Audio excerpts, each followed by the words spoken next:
Sən qadını necə tanıdın? Dünyaya gələndə qadını ana kimi tanıdın. Fədakar bir qadın kimi.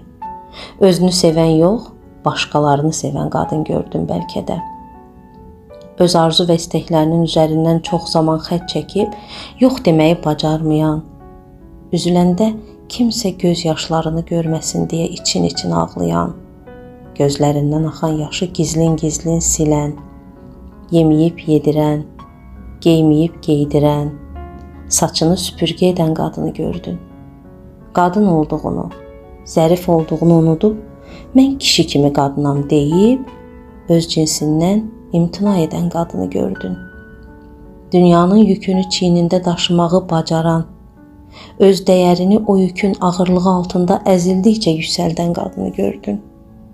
Saçının hər ağ telində bir yorğunluq, bir küskünlük gördün. Üsyanı susqunluq olan qadın gördün.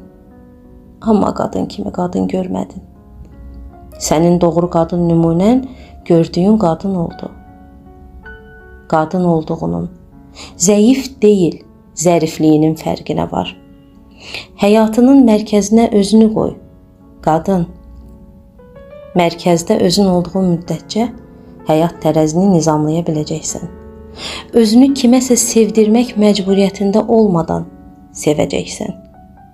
Özünə dəyər verməyi öyrənəcəksən ki, dünyaya gətirdiyin övladların da səndən öyrənəcək bunu. Doğulanda yenə də qadını ana kimi tanıyacaq.